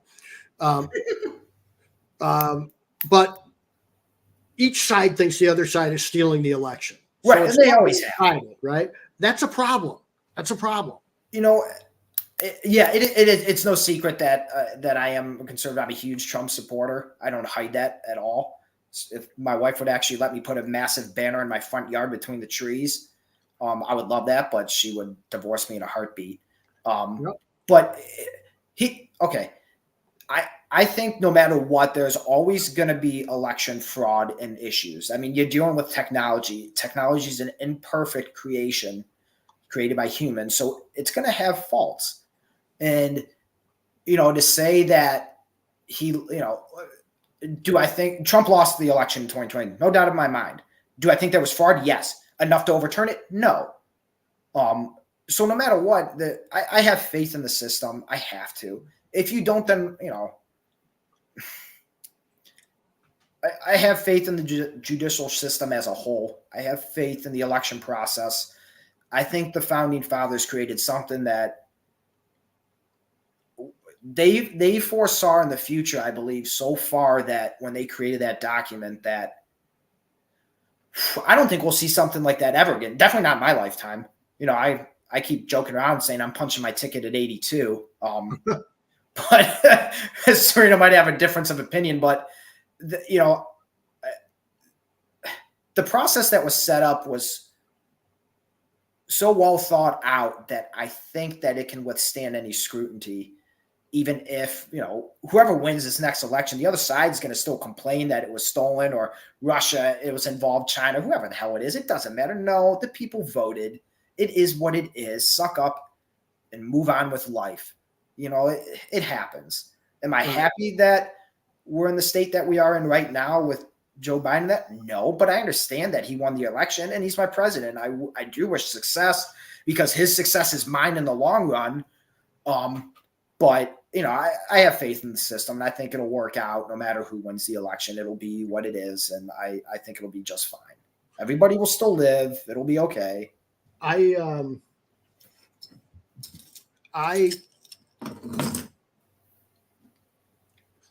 think the Constitution and the Bill of Rights and the founding fathers that put it together could not have put it together, number one, without people like Abigail Adams, who had to run the farm while they were doing all this stuff in a time that had no electricity, no water, and all that stuff. So I think that as flawed as our spoiled asses think the system is that we have here, it's still the best in the world. I still, I still believe that. I know somebody that went to Japan and said, you wouldn't believe Japan, the cleanliness of it, the this of it. There is no American exemplary and I'm thinking, don't forget who blew that country up and then put it back together either. Okay. Right. We've done a lot of bad in the world, but we've done a lot of good as well. I mean, with that, we've done some things that are probably horrible. What we did in Libya in like 2011 and that with Clinton and all that with overturning that government, that turned to shit and that led to some lives lost. But we've done some good. I think the system is the best in the world. As imperfect as it is, And there's the thing, though, that I am finding that we're crawling further and further away from, that bothers me, is this, that there's this amendment process that we're not taking advantage of. We're just going to the Supreme Court and they're making law. That's bothersome. That's bothersome to me. Yes. So I think that needs to change. I think that before the Supreme Court needs to do more of, on both sides of issues. They need to go more like, I don't see this in the Constitution at all, which means there's no real law to monkey with there. Here you go. The legislatures wimped out, for example, in the 70s with Roe versus Wade. How does the Supreme Court make that law? Yeah, either way they make that law. I don't care what side. They have no business making that law. It should have gone back to the legislatures. They need to say it's either illegal or it's not the Supreme Court. That's just one example of many. Yeah, that was horrible. It was a horrible ruling because they took a thread out of one of the amendments and decided that they're going to take that single strand of thread and make a blanket out of it, which you can't do that. Right. The Constitution says what it says and doesn't say what it says. I mean, I think Justice Scalia said that, which I love. And even with the Bush-Gore thing, everybody complained about that. And his answer was, get over it. Like he also said, what did you want us to do? Not take the case? It's like, and it was Gore that brought that case to the Supreme Court, not Bush. He's like, how can we not take that case? So Green Thumb Al can complain all he wants, but he's the one that brought it up, him and Alan Dershowitz down there in Florida. So that, whatever, they lost. It's fine. I lose in court. They lose in court. It's fine. The system's imperfected, but it's our system and it's the best one that we've gotten. It's the best one that there ever has been, regardless of all of its flaws. But I do have an issue with all these executive orders going to the Supreme Court, bypassing the legislature, even though I think that they do a horrible job anyway. They got approval rating of like 10% right now, which is god awful. But, that is the system that we have. I work for the executive branch on a much lower level. I only, uphold the laws that is enacted by Congress. So, regular order and regular process needs to be followed. And I think lawyers, as I don't want to say bad, but as good as they are finding loopholes, have found things like that and tried to take stuff to the Supreme. They have purposely lost cases at lower levels, so it will reach the Supreme Court where they're hoping to get a ruling in their favor. And I think we're going to find out here, hopefully shortly, with some of the recent cases that have gone to the Supreme Court, that I feel are not going to go in favor of, we'll say, the opposite political party than I am, that they're all of a sudden going to go back to the whole, well, there's other nonsense of flooding the court and all this other garbage. The system is how the system is. Leave it the way it is. There have been good rulings. There have been bad rulings, depending on what side of the aisle you are. But at the end of the day, you need to follow regular order in terms of passing bills, amendments, and laws and all this other stuff. I just say go by the Constitution because that's the document we live by. Once you start to stray from that, then there's an issue. But you've got two sides of that. You got Scalia, for example, that is, and Amy now that's on the court. They're structurists. They're they textualists, go textualists. Yeah, textualists. You got Clarence Thomas and Sam Alito and you have others, and they're like Sotomayor and Kagan, and at the time Ruth Bader Ginsburg. But she even said that Roe v. Wade was wrongly decided, but they weren't going to rock the boat. But you've also got Supreme Court justices that look at the Constitution as a quote living document. It's fluid. And it how can we use a Constitution in the 1700s and say what we should have done, what we should do with computers, and what we should do with the internet, right? And it goes back to your point, and I always go back to the point of it is if you need to change something that is not in the Constitution, we don't do that and have 9 people that were not elected make that decision. You have something called an amendment process. Nobody ever talks about that anymore. Like it's not even, that's one of the most important parts of our Constitution is the amendment process. and I'm pretty sure even then, you know, and when that document was created in the late 1700s, there wasn't an amendment for, you know, women's right to votes or anything like that. But somehow that's in there now. Exactly. Nobody wants to complain about it. Don't get me wrong, I'm not complaining about it, but there was an amendment process taken, and it enacted it into the as an amendment. There's a process. We need to follow that. Yep. Oh. And that's what these politicians, because by nature they're just evil. Well, and then the slippery it is. Well, I don't know how you can be honest and be a politician. It's not in the job description, man. And so I get that. But the thing that, you know, we're starting to see, and I think it started with Bill Clinton. I think we're starting to see a build up over the last few decades since about Bill Clinton with slippery slopes here. So I always was against Bill Clinton being impeached. I thought I didn't agree with some of the things. He's much more moderate than what the party is today. Granted. Right. But I thought he was a phenomenal politician, but I did not vote for him. Okay. I definitely did not think he should have been impeached. I thought, man, what are you doing here? This is like a lever you pull in a really, really critical thing that is really, really harmful to the country. Not lying about getting a hoot in the Oval Office. That's not, because until Christ himself is elected president, we're going to be impeaching a hell of a lot of men and women coming along the pipe here.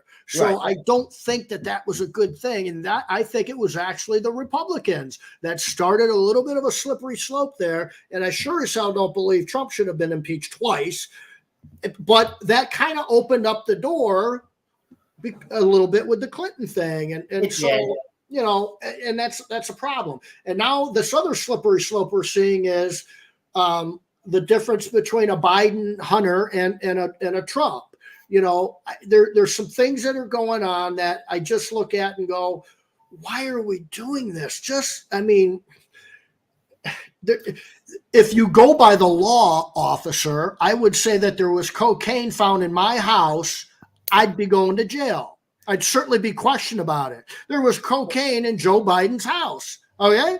I don't know whose it was or where it came from, but we know for a fact there was cocaine in that house. Okay? So, you know, all right. So if any observer, just because I'm in this profession doesn't mean I know everything, but any common sense person says that if there is a bag of cocaine found in any house,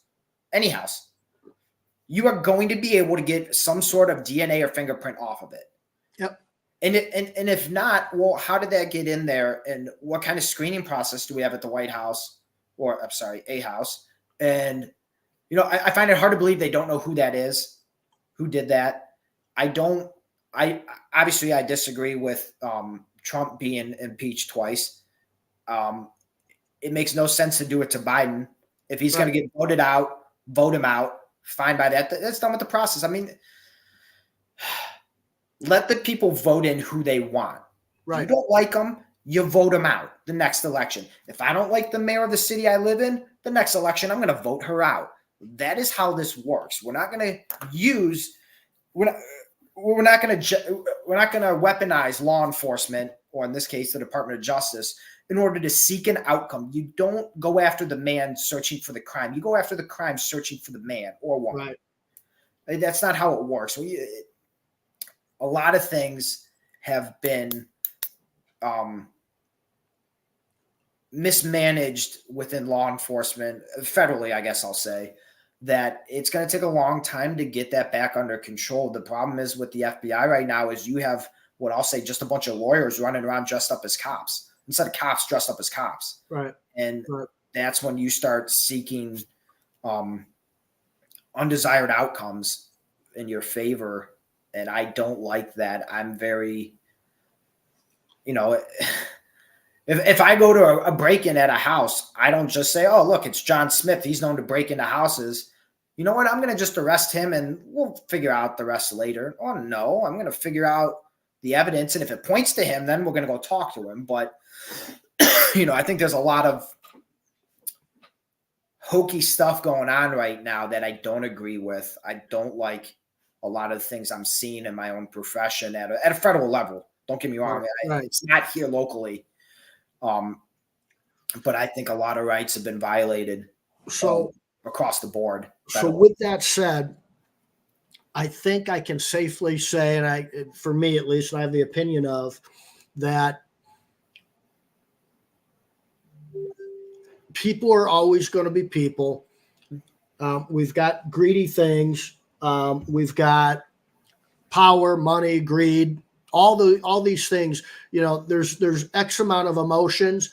Nobody has come up with a new emotion, yeah, in 5,000 years or so. Okay, so there's I think if you look at the history of John Adams and Thomas Jefferson, the best of friends, completely on sort of the opposite sides, though. Yeah. And then you'll look at them and you know, because my point being that the polarized politics. Well, I'll say a couple things. One is that you had newspapers back then that would lie about whatever they wanted to lie about to support Jefferson, and the others would lie about Jefferson to support Adams. You had papers that did that. They stopped talking. They didn't talk to one another because of politics. After being best of friends and going through what they went through to come up with the Constitution and all these things, and you see that they stopped talking for decades and decades and decades. And then on July 4th of one year, they both died the same day within hours of one another. Okay. That's crazy stuff. But there's this guy named Aaron Burr, I heard, that didn't take politics too lightly, where they had a duel. He turns around and shoots the other son of a bitch. Okay. Now, I haven't heard of a Republican shooting a Democrat or a Democrat shooting a Republican. So how polarizing is it? Now, the difference is the 24/7 and this thing I've got in front of me with a screen on it, and this thing that I hold in my hand every day. There's a difference there. The one thing that I will say that bothers me a lot is when I'm at a table and children are around it and teenagers are around it, and people start saying, I don't know, this world's going to hell. I see the look on my kid's face sometimes, and they get this despaired look, and it bothers me. It just bothers the shit out of me. You know, I remember, you know, I used to be a kid on Grandma Mac's farm. Every Sunday we were there, and I used to be the kid. I'd play outside for a couple hours, and then I'd go to the kitchen table, man. And I sat there, and I just was in awe of the stories about World War II, or about no running water, no electricity, no car, no, you know, nothing, and all these fun things they used to do to get by and all that stuff. So, but today I don't hear a lot of that at kitchen table stuff. So I like, you know, I like talking about those things sometimes when my kids are around, so they can hear the cool things and the good things and take. There's so many negative things out there. Yeah. Not a whole lot of optimism. I mean, every time I pick up my phone, you know, you got all this, you know, the current thing now with the war over in Israel and that it's very polarizing. And you know, our kids are going to be just fine. You know, the whole world is not going to end. Right. There's a conflict right now, but there's always a conflict. And the U.S. has always sought to intervene for whatever reason. I mean, politically there's reasons, but that's a whole different topic that I don't think I'm not huge on being an interventionist in certain aspects, but I understand it. But I think as long as we talk to our kids and, you know, we tell them there are so many good things. It's not all gloomy and, you know, all this other shit. It's you're going to be just fine. You're going to be okay. We all gone through some things, and, you know, you just got to learn that it's like a roller coaster. Everything is up and down in life. Nothing is ever really plateauing for you. And if you are plateauing, then that's probably going to be a problem. You need to mix it up a bit. It's just like anything else. Right. Are you still seeing recruiting issues? Since this is hire, lead, and chill, I guess we'll talk recruiting. There were. So I've done a couple career fairs since I got hired with the sheriff's office, and you know the three big things. I actually, you know, spent a lot of time doing some research out there and trying to figure out what's the common things that people are seeing in terms of recruitment. And one, it is. And it's still kind of happening a little bit, but not so much anymore, as the COVID-19 pandemic. That was a huge thing for recruiting. Yeah. places weren't hiring, people weren't going out and doing things and meeting people and all that other kind of stuff. And negative, especially during the George Floyd incident and riots and thereafter in the woke or the defund, whatever kind of stuff. Just the negative portrayals of law enforcement in general really hit hard on us in trying to get people to want to join this profession because you have so much liability. And that was the other thing. They wanted to get rid of qualified immunity for officers. And for some reason, I thought that went through the Ninth Circuit over in California that they were talking about getting rid of that out there. And I mean, they're way far out there. So right. I can't handle going to California ever. And then, it is the attitudes and perceptions of younger generations have changed. They want lesser hours. They want a flexible schedule. They don't want to work holidays and weekends. Like I didn't have that choice when I got hired in law enforcement. Like I don't know the last time. Well, I think last year I was at Christmas, but before there was years where I wasn't at family Christmas or anything. And I had to stop during work to see you guys at Thanksgiving and stuff. And that was maybe a half hour at best. And I just happened to be blessed enough to work in an area where I could do that. Some folks, they don't have that opportunity. So those kind of things changed of these whole flexible schedules and less hours worked and things that I guess I can't understand because I don't think I'm wired that way. Like I work more hours. Right. Like when it's summertime, I work my usual 80-hour paycheck.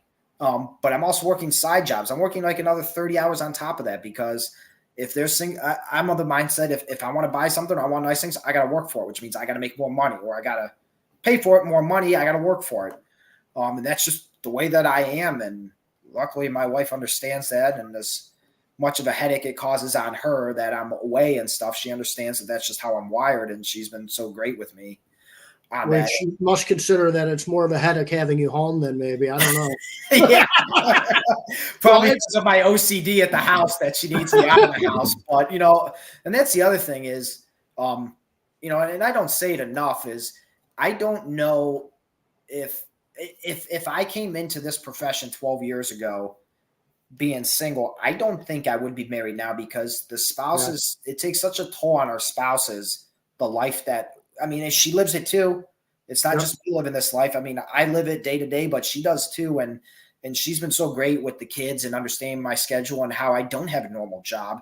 I'm not always home on weekends and holidays. And she doesn't get enough credit for those things. But a lot of, I'll say my success in my career is definitely attributed to her and being able to keep me, fed, keep me squared and balanced and, somebody that if I need to talk to as much as I don't talk to her about the things I see at work. I know I don't think I touched on that earlier when you asked me, but yeah, I don't talk to her about a whole lot of things I see at work. Those are just things that I don't think she needs to see in her head. Those are for me to see. That's my life. That's my thing to take on. Those are my sins to see and to eat until I retire or until I die. Is there a mandatory policy with the department that after an incident where there's a death or there's something nasty, is it like mandatory to go get psychological time or no? After an officer involved shooting, we have some protocols we follow for things like that. Yeah. But the sheriff's office, they're so great. They have so many resources that they just offer it. You have people there that just offer to help. You have community members that just offer to help. Geauga County has been so great to work for because I am paid by their tax dollars that they are so supportive of the law enforcement, the sheriff's office that they come to us when we have big incidences or things like that to see what they can do to help us. It's usually me saying, what can I do to help you when I go to a house? Right. On the phone, I introduce myself, say, how can I help you today? But when you have things like that, it's the community that comes to help us that says, what do you need? Or you have business that say, let me bring you some food because we know you guys got this going on or stuff like that. So it's been great. It's been truly awesome to work for Geauga County and the people that live there. It's got to be a tough balance though, man, when you know somebody that's like and it's a call on drugs or something like that. And it's somebody you went to school with, or You know, went to school with me, or whatever. It is hard. I remember it was funny, not funny at all. It was right before I went to Italy with Serena. Me and her were dating. We went to Italy in 2014. When did you go to Ireland? I didn't hear that. Yeah, I know. That's coming up soon, I hope. That's we awesome. talked about it. But to her family home back in Portare. And before that, I remember we had a crash on Pekin Road between Bass Lake and Auburn. And I'm getting towards the end of my shift, and everybody who's in law enforcement just knows where this is going to go right before the end of your shift. It's just trying to go home, and shit hits the fan, and we have a fatal crash. Well, it turns out to be a fatal crash. I'm there first, and because I just happened to be in Burton Circle, so I was there super fast. And the cars, obviously, cars are what cars do. They get mangled. That's their job, so they can keep us inside safe, but not in this case. I just remember hearing, this lady screaming as loud as could be, and I go walking over to her because I hear her first, and she literally has the engine just sitting on her lap. There's nothing I can do for her. I can't lift that off of her, and so I just have to sit there and eat in those screams for as long as possible. And I go over to the other car, and I see that girl over the center console. She's slumped over, so I rip the door, and it turns out to be a girl I went to high school with. She's a few years younger than me. Her name was Holly, and she died. We said a few words, and she ended up dying right there. And it's not like I interacted with her day, but I knew her. I knew her name, and I went to school with her. So yeah, that kind of sucked. And I've seen that a couple times up here. People I went to school with, people I know, and that is hard. But I chose to work here. I knew that going into it, and I'm okay with that. I rather go to a house that I know I'm going to deliver bad news, and that person knows me, and they hear it from me than some stranger. I feel that if my family was ever in that scenario, I want somebody they know bringing that news to them that I died. And I want some stranger coming to my door. Dude, I think of stories that Grandma had talked about with World War II in Korea, where when you saw a couple people from the military coming up to your door with a flag, it was like you didn't want to see that. I wonder if there's people that are like, God, I don't want to see Andrew Day coming to my door because it's going to be bad news, because they know what you do and they know who you are. And it's like, it can't be good news if you're going, and it's not like you hang with them or something like that. That's something it just kind of popped in my head right now. It's sort of the same thing in a way. That's crazy. Where you headed? Where you headed next? I mean, are you on a promotion level? What would possibly be your dream career path here? So the next position up from me is sergeant, and then after that is lieutenant. And then you get to like chief deputy and the sheriff of Geauga County. Where's detective fall in there? Like Columbo. Well, detective is. Well, he was a lieutenant, Lieutenant Columbo. Well, Detective Dwight Schrute is like right in line. He was just a volunteer, though, right? Well, he was the assistant to the assistant. Oh, that's right. But no, so it's like on the same level. It's like it is a deputy. They just are plain clothes. It's not there. There's promotions within. Oh, I see. Okay. But it's the same. It's the same with the same pay, same stuff like that. They just get a nicer schedule, I guess I should say, if there's such a thing. Because they have odd schedules too. And if you work in narcotics, well, you don't work normal hours because dopers don't have normal hours. Right. So it's just all depends on what you want in that. But I said it earlier, I will try and do the promotion again. Like I said, I'm not afraid to fail at that again. I'm going to keep trying. My goal is to get promoted. Yes. Just because I feel after doing this 12 years, it's, I do training. So I do lead, the younger deputies that come in, I guide them and train them up, but I want to do that on a bigger scale. If I do that, I can only do that right now with one-on-one with one new deputy. But as a sergeant, I'm in charge of the entire platoon of 5 to 6 people. I wanted to be like that. I want to do more. And I think I'm at a point in my career where I can do that. And I've had some experience that I can pass on and some knowledge that I want to pass on, because at the end of the day, if we don't pass this on, within our profession, we're not growing. If we're not recruiting and retaining, we're not growing. So I want to be able to do that. Are you, so there's I never really thought about, obviously you've got different, like you said, captain, lieutenant, and things like that. Mm-hmm. But you also have different divisions, narcotics. Yeah.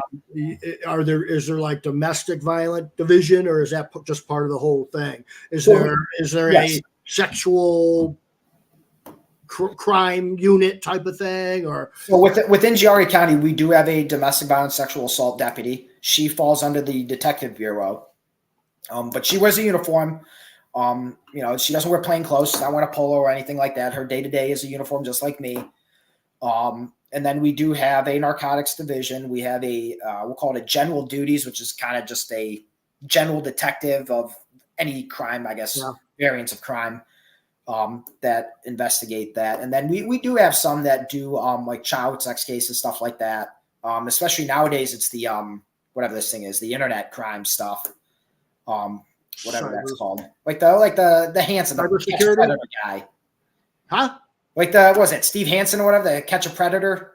Oh yeah. It does the online stuff. We have something along those lines too.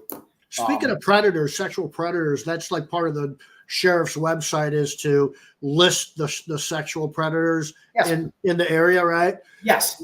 So I go on there and there's like 100 of them on every block, it seems like, right? Yes. But how do you determine which one of those you're like don't want to walk your kids by versus the guy that was 18 and his girlfriend was 16 and he's a sexual predator because she was underage? Well, when they have to register with our deputy that's in charge of that, there's tiers. You have tier 1, 2, and 3. What's like the worst tier, if you want? Whatever. I believe it's tier 3. Right. Okay. Worst. Yeah, that's so like one is like you can maybe walk your kids by that house, and 3 is like run for your life, or what? I don't want to say there's like they're all bad. They're all of course your 3 could be I made a bargain, made a deal, and now I'm a 1. I mean, there's all variances, and it's just kind of how you look at it. I don't like any of them. Right. I got no love for pedophiles. There's no such thing as cruel and unusual punishment for me when it comes to pedophiles. So I'm all for whatever. But tier 3, I believe, is the worst, and tier 1 is the least of the worst, I guess. Right. That's the misdemeanor of all of it. Yeah, I guess we'll quote unquote say that. All right, dude, I'm going to wrap it up here. Getting close to dinner time. Perfect. And the 2-hour mark. So that went by pretty fast for 2 hours. It did. Wow. Yeah. So thanks for hopping on, man. I don't think we lost a job. I think Christmas secure, no divorces. So I think we're safe. I think we made it through. We got it more political than I thought we would, but yeah, somehow we dove into that. I think it was your mother-in-law, man. She was asking about the campaign, and there she paved the runway, and we landed the plane, man. We crashed the plane. I stayed clean. My shorts stayed clean. I didn't embarrass myself, Mom. So we're good.